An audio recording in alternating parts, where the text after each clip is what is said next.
In the heart of a secluded mountain town where winter's icy grip wrapped every tree branch in a shimmering cloak, lived the Petersons, a family drawn to the allure of serene snowfall and the crackling warmth of a log cabin.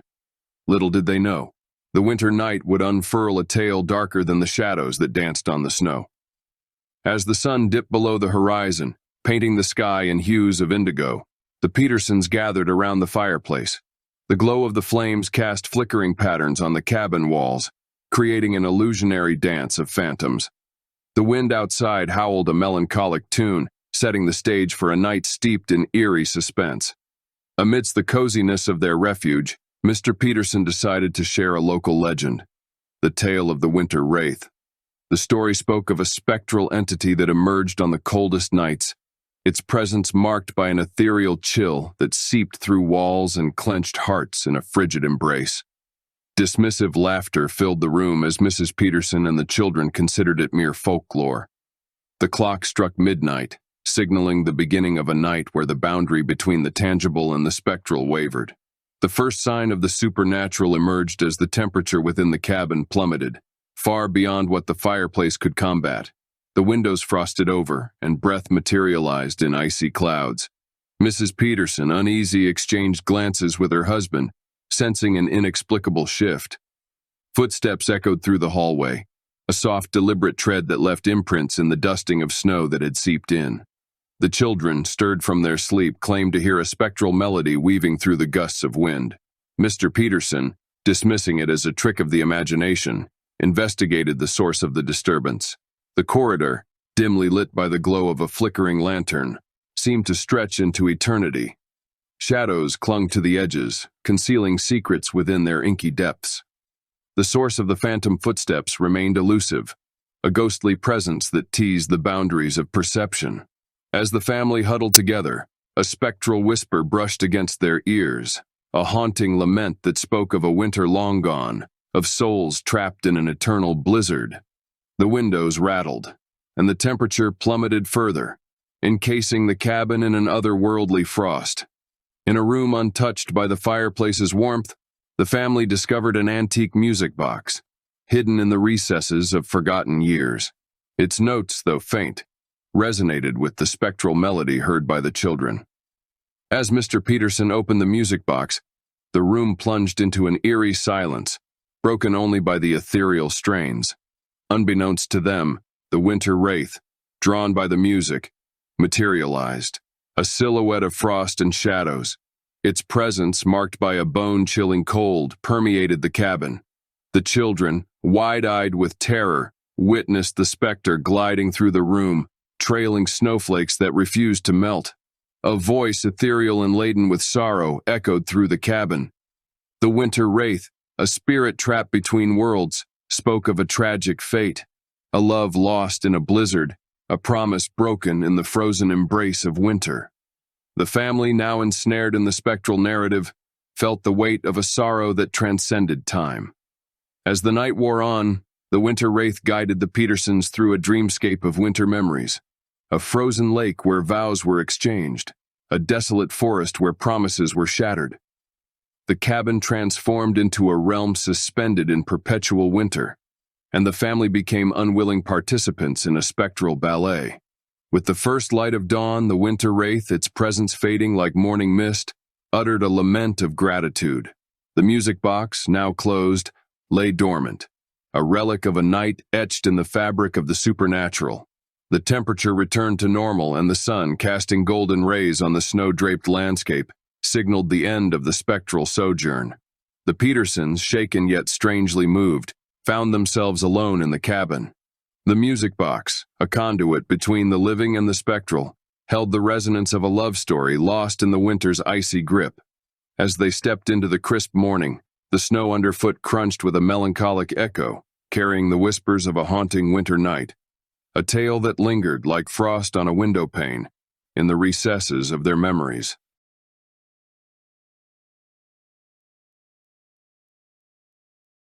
Nestled on the outskirts of a desolate town, the Andersons' cabin stood as a sanctuary against the biting cold of the winter night. Little did they anticipate that the falling snow would herald the arrival of shadows, casting a darkness that surpassed the natural veil of night. The family, seeking a tranquil retreat, lit the fireplace and shared stories under the warm glow. The wind outside howled, and the snowflakes danced in a hypnotic rhythm, setting the stage for a night destined to defy the serenity they sought. As the clock struck midnight, the flames flickered erratically, casting long shadows that seemed to dance to an eerie melody. Mrs. Anderson, glancing out the window, noticed indistinct figures in the blizzard, their silhouettes darker than the surrounding night. Intrigued yet uneasy, the family ventured outside to explore the source of the shadows. The snow, untouched by footprints, sparkled under the moonlight, but an unnatural stillness hung in the air. The figures, now closer, revealed themselves as elongated shadows, stretching and contorting with an unsettling sentience. As the family retreated to the cabin, the shadows followed, a macabre dance of darkness that defied the laws of the physical realm. The fireplace, once a source of warmth, became a feeble defense against the encroaching cold that accompanied the shadows. The children, their eyes wide with terror, spoke of whispered voices on the wind, words unintelligible yet laden with a chilling malevolence. Mr. Anderson, skeptical yet unnerved, decided to confront the shadows that pressed against the frosted windows. Outside, in the heart of the blizzard, the shadows converged into a formless mass, an entity woven from the fabric of the night. Its presence sent shivers down Mr. Anderson's spine as it whispered forgotten secrets and unfurled tales of darkness that transcended generations. The cabin, now a battleground between the living and the shadows, seemed to quiver with an otherworldly tension. Mrs. Anderson, her breath visible in the frigid air, spoke an incantation passed down through her family, a desperate plea to repel the shadows that threatened to engulf them. Yet, the shadows, undeterred, coalesced into a spectral figure, a harbinger of forgotten sins and winter's unrelenting grasp. The temperature within the cabin plummeted and the walls groaned under the weight of an ethereal force. In a last-ditch effort, the family sought refuge in the attic, a realm untouched by the shadow's insidious dance. The attic, though a sanctuary, bore witness to relics of forgotten rituals and ancient symbols etched into the floor. As the family huddled in the dim light, the shadows, now a malevolent force, seeped through the cracks, reaching for the warmth of the living. The attic echoed with the family's hurried breaths and the whispers of an incantation, the words of which seemed to dissipate in the icy air. With dawn's tentative light, the shadows retreated, leaving the cabin in disarray. The family, disheveled and haunted, emerged into a morning untouched by the blizzard's malevolence. The snow, now still, held no trace of the nightmarish shadows that had woven a spectral dance. The Andersons, forever changed by the winter night's ordeal, left the cabin with a quiet understanding, an acknowledgement that the shadows in the blizzard were not mere figments of the imagination, but entities that transcended the boundary between the living and the supernatural.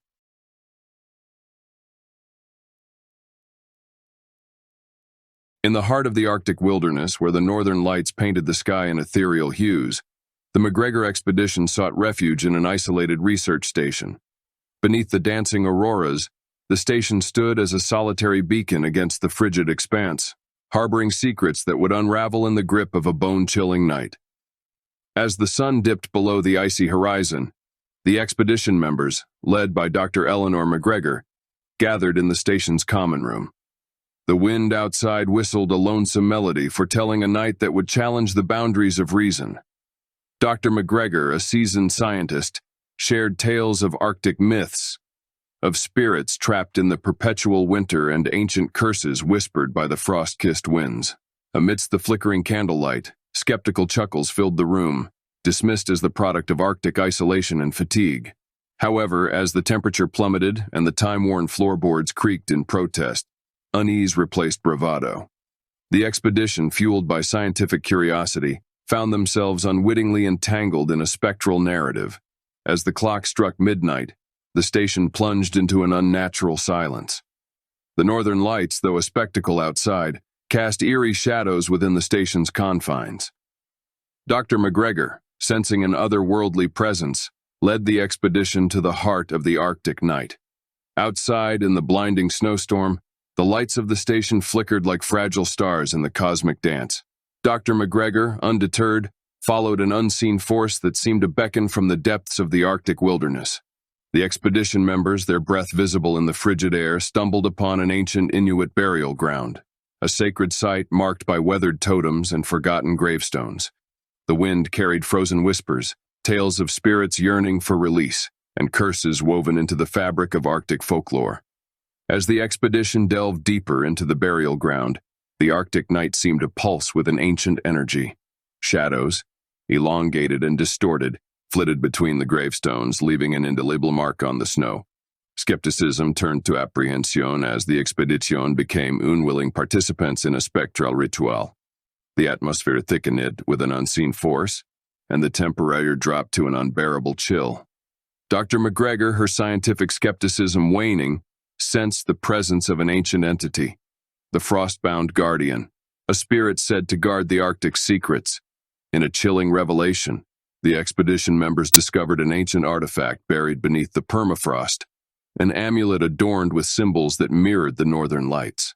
As Dr. McGregor held the artifact, the air crackled with spectral energy, and the Arctic night seemed to hold its breath in anticipation.